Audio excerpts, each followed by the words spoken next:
என்ன மார்க்கோ வாங்கு, உன் உயரத்தின் எல்லையை தொட்டு அந்த மார்க் வாங்கிடு. அது 65 இருந்தா கூட பரவாயில்ல, வாங்கிடு. ஏன் தெரியுமா? சிகரம் தொட்டவர்கள் யார் என்றால் யாரோ ஒருவர் தொட்ட சிகரத்தை தொட்டவர்கள் இல்லை, தன் உயரத்தின் எல்லையை யார் தொடுகிறார்களோ அவர்கள் தான் சிகரம் தொட்ட மனிதர்கள். கிளம்பி வா, அந்த சிகரத்தை தொடு என்கிறேன். 65 பரவாயில்ல, யூ ஆர் 100% என் பார்வையில் 100% வா. அந்த ஆஸ்ட்ரோனட் சொன்ன ஒரு விஷயத்தை சொல்றேன். அவர் பலகாலம் அந்த வானத்தை பார்த்துட்டே இருந்திருக்கிறார் வெளியே. அதுல அவர் சொன்ன ஒரு விஷயமா, வானத்தில் திடீர் என்று நடவடிக்கைகள் மாறும். அப்படி மாறுமா? அப்ப என்ன செய்யுமா, சில நட்சத்திர கற்கள் இருக்குல்ல, அது சில பிளாக் ஹோல் மாதிரி இருக்குமா, அந்த இடம் அதுக்குள்ள ஜுப்புன்னு போயிடுமா. பிளாக் ஹோல் இருக்கு, எங்க இருக்கு? இப்ப நீயும் நானும் இருக்கிறோம்ல, இந்த இடைவெளி பிளாக் ஹோல். நீ ஸ்கூல்ல இருந்து வீட்டுக்கு போற, வீட்டுல இருந்து ஸ்கூலுக்கு வரல, அந்த பாதை பிளாக் ஹோல். ஒருவேளை இதோ இந்த மொபைலை வச்சு பார்த்துக்கிட்டே இருக்கிறல்ல, உனக்கும் இதற்குமான இடைவெளி பிளாக் ஹோல். உன்னை ஜுப்புன்னு இழுத்துக்கும். அப்படி இழுக்கிற சொற்கள் இருக்கல்ல, அதற்கு அடிபணியாதே. ஹே, நீ ரொம்ப அழகா இருக்க, தேங்க்யூ சோ மச், கடந்து போ. நீ நிக்காத, அங்கே நிக்காத, சிக்கிக்கொள்ளாத, கடந்து போ. இந்த பிளாக் ஹோல் என்ன பண்ணும்? உன்னை ஜுப்புன்னு இழுத்துக்கும் உள்ள. அப்போ அதே வானத்தில் சில நடவடிக்கைகள் வருமாம். அப்படி ஒரு அதிர்வு வந்தா என்ன ஆகும்னா, சில நட்சத்திரங்கள் அப்படியே வந்துட்டு அந்த பிளாக் ஹோல் பக்கத்துல நின்று ஒரு சின்ன அதிர்வை ஏற்படுத்துமா. அந்த ஆஸ்ட்ரோநாட் சொன்ன விஷயம் சார், இது அதிரும்ல. அப்போ பிளாக் ஹோல்குள்ள போன நட்சத்திரங்கள் வெளில வருமா. இந்த நட்சத்திரத்துக்கு அந்த சக்தி இருக்கான். பிளாக் ஹோல்குள்ள சிக்கி கொண்ட நட்சத்திரங்களை வெளியில் இருக்கும் சக்தி இந்த கற்களுக்கு உண்டாம். அது ஒருவேளை நம் பெற்றோராக இருக்கலாம், நம் தோழியாக தோழனாக இருக்கலாம், நம் ஆசிரியராக இருக்கலாம், நாம் பார்க்கின்ற படங்களாக இருக்கலாம், வாசிக்கின்ற புத்தகங்களாக இருக்கலாம். உங்களை பிளாக் ஹோல்ல நீங்க மாட்டிக்கிட்டாலும் உங்களை வெளியில் இழுத்து வர வேண்டுமே. இந்த வயதிலே நாம் சிக்கிக் கொள்ளுகின்ற இடம் என்ன தெரியுமா? அறியாமையால் எழக்கூடிய கேள்விகள். ஆனால் அந்த கேள்விகளுக்கு சரியான பதிலை எந்த நிறுவனம் தருகிறதோ அந்த நிறுவனம் தான் அந்த குழந்தைகளை வழிநடத்தக்கூடிய தகுதியை பெறுவதாக நான் கருதுகிறேன். பெற்றோர்களுக்கு சொல்றேன், இந்த குழந்தைகளை நீங்க ரொம்ப செல்லம் கொடுத்து ஒரு அளவுல நிறுத்தி வச்சிருக்கிறீங்க. எல்லாத்தையும் மேல இருக்கிறவன் பார்த்துப்பான், எல்லாரையும் மேல இருக்கிறவன் பார்த்துப்பான், எல்லாமே ஸ்கூல் பார்த்துக்காது. நீங்களும் சில விஷயங்களை பார்த்துக்கணும். பெற்றோர்கள் செய்யற பெரிய பிரச்சனையான வேலையை சொல்ற as a teacher,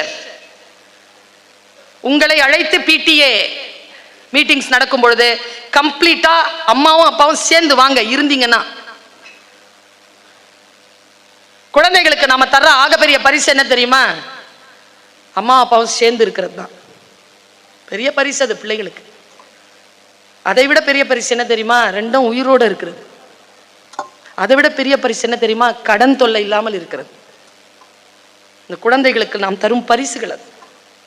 இந்த குழந்தைகளுக்கு நம்ம பெற்றோர், நம்ம தந்தோர் தானே. இந்த ஸ்கூலுக்கு தந்தோர், கிராமத்துக்கு தந்தோர், குடும்பத்துக்கு தந்தோர் தானே. இல்ல, வல்ல இறைவனின் பெரும் கருணையாலும் இயற்கையின் பேராற்றலாலும் குழந்தை என்கின்ற வரத்தை பெற்றவர்கள் நாம். செதைச்சு வச்சிருக்கிறீங்க. அவன் கேட்க மாட்டான் மேடம், கிடையாதுங்க. கேட்கின்ற வகையிலே உங்கள் மொழியை நீங்கள் இந்த தலைமுறைக்கு ஏற்றது போல் பெற்றோர்கள் மாற்றிக்கொள்ள வேண்டும். நான் ரொம்ப காத்திரமா சொல்றேன் இந்த விஷயத்தை. ஏன் தெரியுமா? நிறைய பணம், என்ன வசதி, இதுங்கெல்லாம் இப்ப பாக்குது. இது வரைக்கும் நல்லா தானே பேசிட்டு இருந்தேன் எங்களுக்காக, இப்ப எதுக்கு இப்படி பேசுற அப்படிங்கிற மாதிரி பாக்குது. நான் சொல்றேன், எவ்வளவு செல்லம் இவங்களுக்கு. ஏங்க, காலையில ஏந்திரிச்சா ஒரு டிஃபன் தாங்க, வெக்கமே இல்லாம கேட்கிறோம், உனக்கு என்ன வேணும், உனக்கு என்ன வேணும், உனக்கு என்ன வேணும்னு. எப்படிங்க அடிப்படை வசதிகளை நீங்கள் ஆடம்பரமாக்கி விட்டால் அந்த குழந்தைகள் என்ன செய்வார்கள்? வருங்காலத்தை எப்படி சந்திப்பார்கள்? வருங்காலத்தை சந்திக்கக்கூடிய இம்யூனிட்டி பவரை உங்களுக்கு கொடுங்க. காசு கொடுக்கறத நிறுத்துங்க, செலவு பண்றத நிறுத்துங்க. நீங்க கொடுக்கிற விட்டமின் எம், விட்டமின் கே கொடுத்துருக்கு, கொழுப்பு. விட்டமின் நோ சொல்லுங்க, நோ. எதை கேட்டாலும் நோ சொல்லுங்க. 100 விஷயம் கேட்குதா, 75 விஷயத்துக்கு நோ சொல்லுங்க. இம்யூனிட்டி வளரும். அதுக்கு ஏன் தெரியுமா சொல்றேன்? நீங்க நோ சொல்லி வளர்த்தீர்கள் என்றால் வெளியில் எவளாவது அவர்களுக்கு நோ சொன்னால் அவர்கள் மனமுடைய மாட்டார்கள். எல்லாத்துக்கும் நீங்க எஸ் சொல்றதுனால வெளியில யாராவது நோ சொல்லிச்சுன்னா உடஞ்சி விழுந்துருதுங்க. கண்ணால பாக்குறேன். இம்யூனிட்டியோட குழந்தைகளை வளர்க்குறீங்களா? எதிர்ப்பு சக்தியோட குழந்தைகளை வளர்க்குறீங்களா? வந்து டீச்சர் கிட்ட பேசும்போது, பா 25 வருஷமா டீச்சரா இருந்திருக்கிறேன் மேடம், உங்க பாப்பா கொஞ்ச நாளா போய் சொல்றா மேடம். ஐயோ, அந்த அம்மா அப்பாவை பார்க்கணும். ஏன் பிள்ளையா பொய்யா? நல்ல குடும்பத்துல இருந்து வரவங்க நாங்க. நான் சொல்லட்டுமா? உங்களுக்கு தான் தெரியாது உங்க பிள்ளை பொய் சொல்லும்னு, எங்களுக்கு தெரியும். சூப்பரா சொல்லும், வச்சு சொல்லும். இல்லைங்க, ஒரு 4 பேரோட சேர்ந்து தாங்க புள்ள கெட்டு போச்சு. நான் சொல்றேன், இந்த டீச்சர்ஸ்க்கு தெரியாம இருக்கலாம், ஏன்னா 13 வருஷம் தான் ஆகுது. நான் 25 வருஷம் டீச்சர், சீனியர். நான் சொல்றேன், அந்த 4த்துக்கே ஹெட்டே அதான் லீட் பண்றதே அதுங்கள. நாம ஏதோ நினைக்கிறோம், இந்த நான் இப்படி சொல்லி இருக்கிறேன், நீங்க எல்லாம் மாணிக்கம்னு பேர் வச்சு அனுப்புவீங்க. எங்களுக்கு தெரியும் அதுக்கு பாட்ஷான்னு இன்னொரு பேர் இருக்குதுன்னு. எங்க கிளாஸ்ல தான் தெரியும் அது. பெற்றோர்களும் ஆசிரியர்களும் சேர்ந்து நின்று, நிர்வாகத்துடன் சேர்ந்து நின்று மாணவர்களை எப்படி வளர்த்தெடுப்பது என்பதில் கவனம் செலுத்துங்கள். வைராக்கியமா வளருங்க பிள்ளைய. இன்றைய குழந்தைகளிடத்தில் நாம் பார்த்து தோற்கின்ற ஒரு விஷயத்தை சொல்றேன். ரொம்ப கவனமாக பெற்றோர்களுக்கு நான் இதை சொல்கிறேன். இது குழந்தைகளின் நலனுக்காக சொல்கிறேன். நான் சொல்லுவது இந்த குழந்தைகளுக்கு இப்பொழுது எதிரானதாக இருக்கலாம், ஆனால் பிள்ளைகளே, உங்களுடைய ஆதரவுக்காகத்தான் நான் பெற்றோர்களை தயார் செய்கிறேன். சமீபத்தில் நான் கடந்த 4-5 மாதங்களாக எங்கே பேசினாலும் இந்த கருத்தை பரப்பிக் கொண்டே வருகிறேன். கையில மொபைல் வச்சிருக்கீங்கல்ல, அதுல யூடியூப் கனெக்ஷன் இருக்குல்ல, நிறைய பேர் நெட்ஃபிளிக்ஸ் அது இதுன்னு சொல்லிட்டு போட்டு வச்சிருக்கீங்கல்ல, ஓடிடி எல்லாம் இருக்குல்ல உங்க போன்ல, அது டிவியில கூட கனெக்ட் பண்ணிக்கிற அளவுக்கு இன்னைக்கு வசதி இருக்குல்ல. ஓடிடில ஒரு படம் வந்திருக்கு, முடிஞ்சா அதை பாத்துருங்க. இந்த வயசுல இருக்கக்கூடிய குழந்தைகளின் பெற்றோர்கள் பார்க்க வேண்டிய ஒரு படத்தை நான் இன்றைக்கு உங்களுக்கு ரெக்கமெண்ட் பண்றேன். அந்த படத்தின் பேர் அடாலசென்ட். வளர் இளம் பருவம். 4 எபிசோடு, அது ஒரு சீரிஸ். நான் அதை பார்த்துட்டு கடந்த 5 மாதங்களாக அதை நான் பரப்புரையில் கொண்டு வருகிறேன், பெற்றோரிய பரப்புரையில் கொண்டு வருகிறேன். அந்த படத்தை, அது ஆங்கிலத்தில் இருக்கு, இப்ப தமிழ்லையும் இருக்கு. ஒரு சின்ன குழந்தைங்க 13 வயசு, எப்படி தெரியுமா இருக்கான்? பால் கறந்த பால் எப்படி இருக்குமோ அவ்வளவு தூய்மையா இருக்காங்க. அவனை பார்த்தா இத்தனோண்டு தான் இருக்கான் பிள்ளை, அவ்வளவு அழகு. அவங்க அம்மா அப்பாவுக்கு ஒண்ணுமே தெரியாது, ஒரு B+ கூட இல்ல, B ஃபேமிலி, ஒரு நடுத்தர வர்க்கம், உழைப்பாளர் குடும்பம். அந்த தாயும் தகப்பனும் ஒரு பெரிய அக்கா, ஒரு தம்பி, அவ்வளவுதான், 2 பேர். திடீர்னு நைட்டு 3:30 மணிக்கு போலீஸ் வந்து அந்த பிள்ளைய வீட்டெல்லாம் உடைச்சி பிள்ளைய கூட்டிட்டு போயிடுது. நான் நிறுத்துகிறேன்.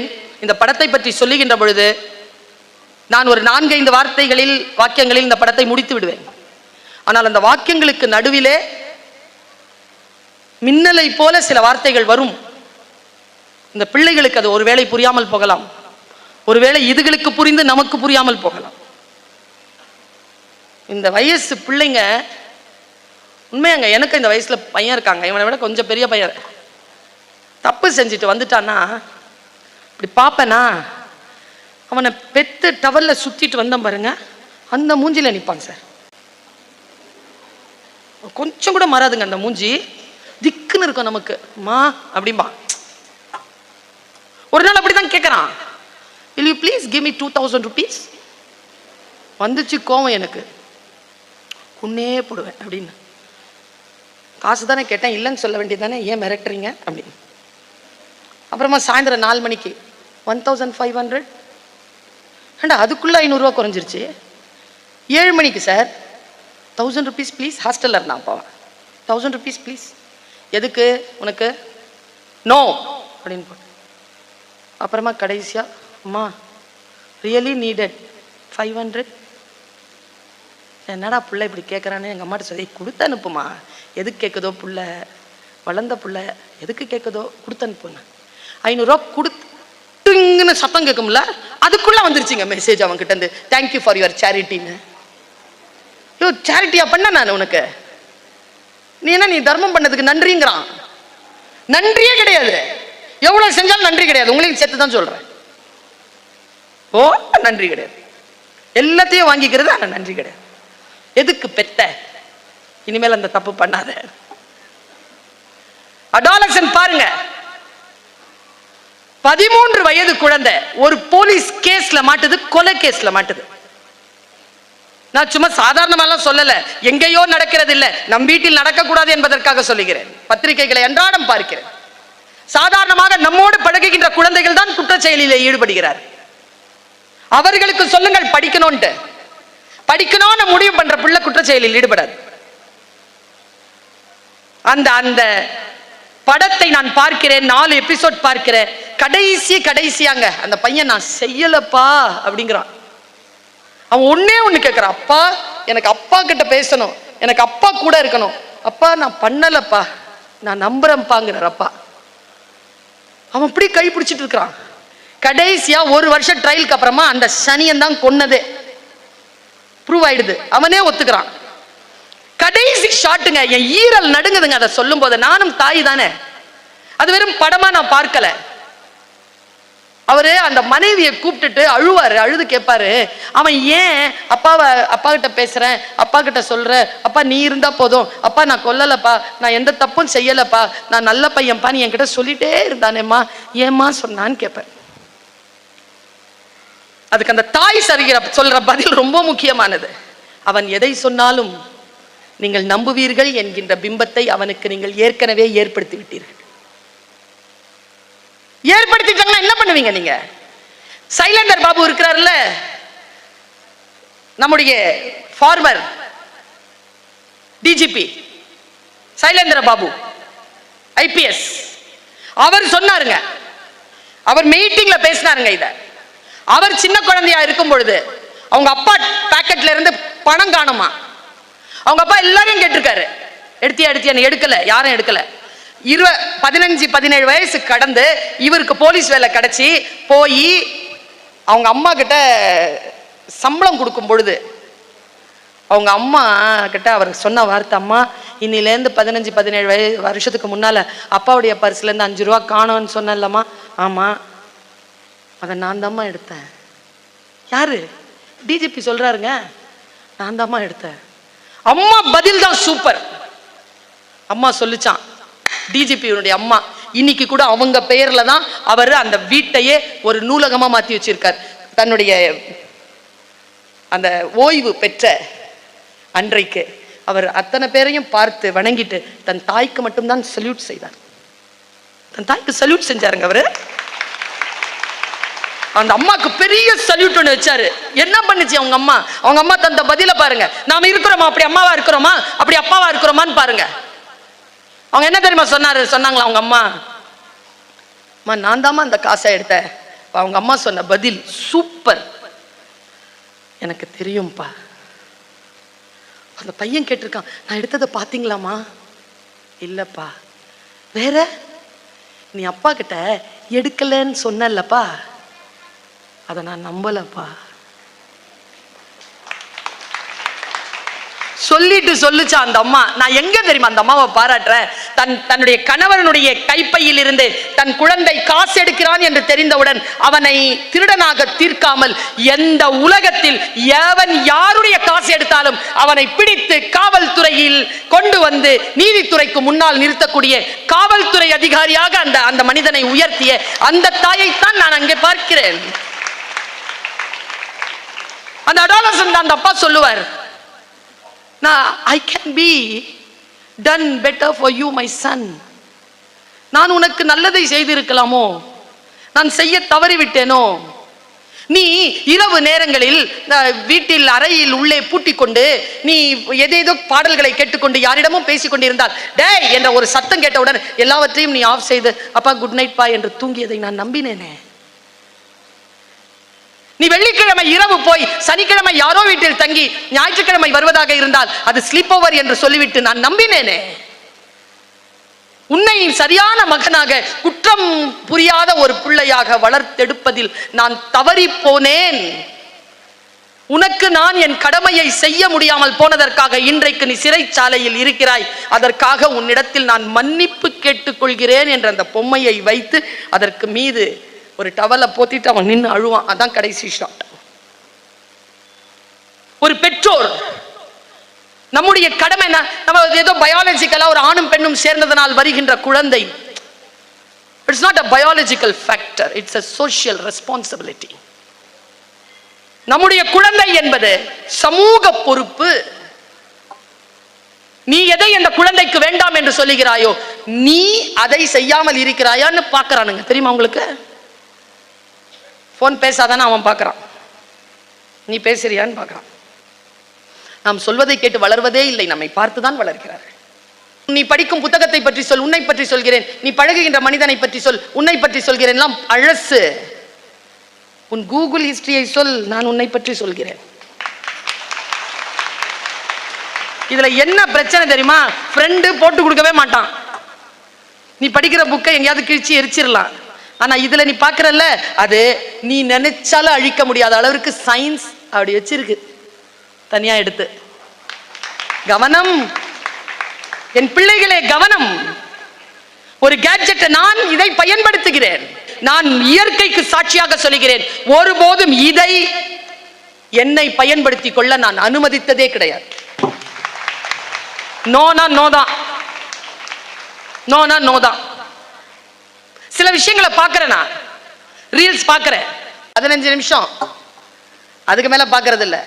ஏன்னா ஸ்ட்ரெஸ் ஏதாவது இருந்துச்சுன்னா ஒன்று யோசிக்கிறதுக்கும் இன்னொன்று யோசிக்கிறதுக்கும் நடுவில் கொஞ்சம் ரிலாக்ஸ் ஆகணும்னா ஏதாவது அப்படி பார்ப்பேன். ஆனால் அப்போ கூட நல்ல ரீல்ஸாக தான் எனக்கு வருது. என் பிள்ளை கேட்டான், ஏமா உனக்கு மட்டும் நல்ல நல்ல ரீல்ஸாக வருது, எனக்கு மட்டும் பாடாவதியான ரீல்ஸாக வருதும்மா, ஏமான்னு கேட்டான்.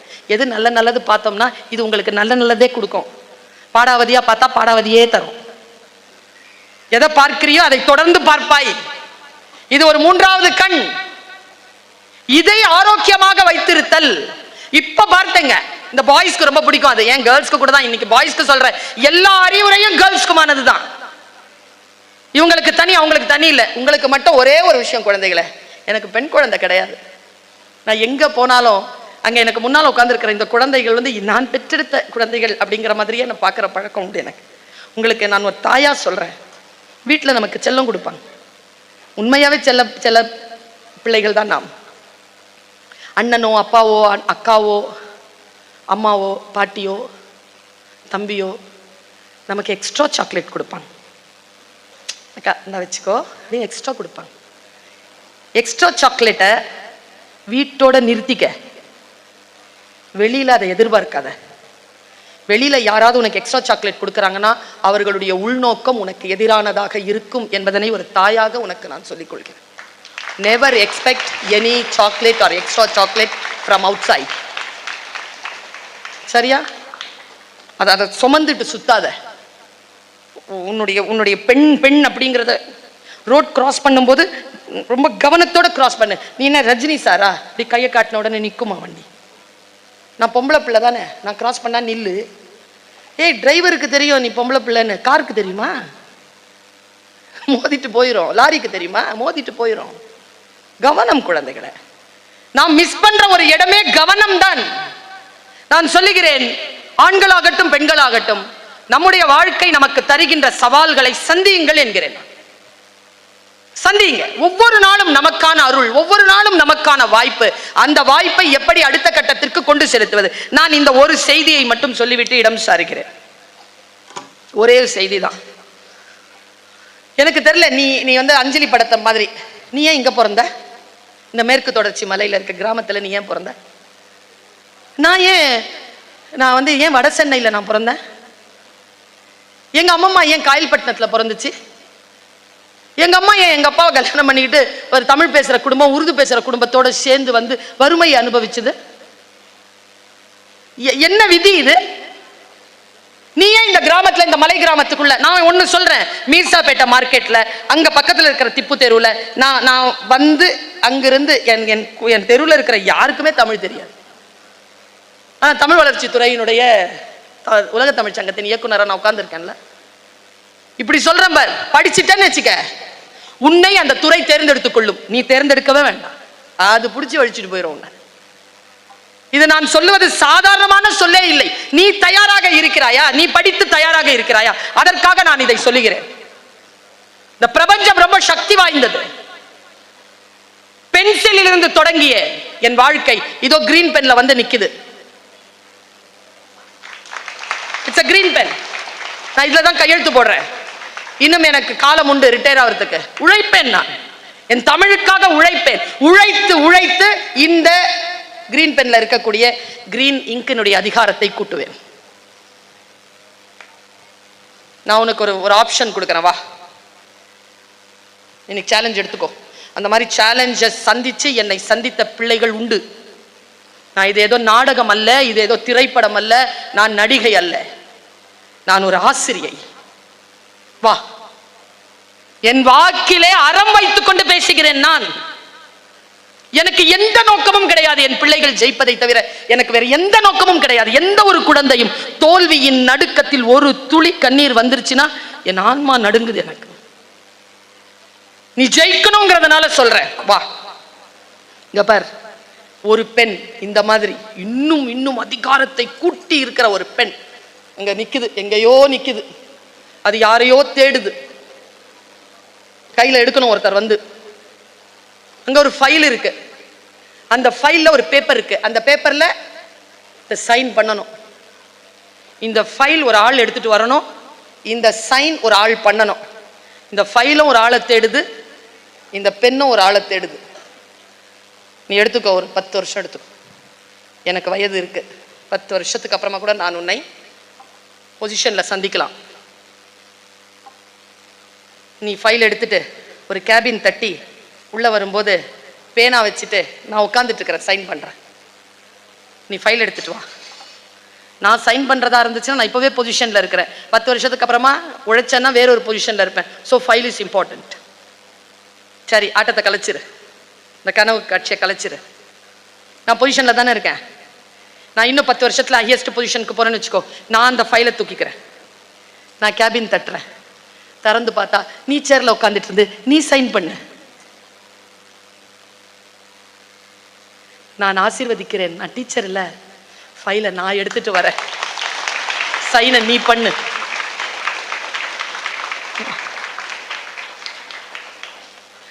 சிறகு விரிக்கும் போது சிட்டுக்குருவி மாதிரி தான் தெரியும், விரிச்சு பறந்தா தான் ராஜாளின்னு தெரியும். சிறகை விரி, எழு பற. நான் அங்கதான் பறந்துட்டு இருக்கேன். வா, சேர்ந்து பறக்கலாம். சிறகை விரிக்கணுமே. இந்த இயற்கை ஒரு மனிதனை தேர்ந்தெடுத்தது. இயற்கை ஒரு மனிதனை தேர்ந்தெடுத்தது. ஒரு ஆண் பெண்ணை தேர்ந்தெடுத்து அவர்கள் 2 பேரின் நினைவின் மூலமாக ஒரு கரு பிறந்தது. அந்த கரு உலகத்தில் பாலகனாக வரும்பொழுது இயற்கையின் சக்தி மிகுந்த அந்த இறைவனின் குரல் அந்த தாய்க்கு கேட்டது.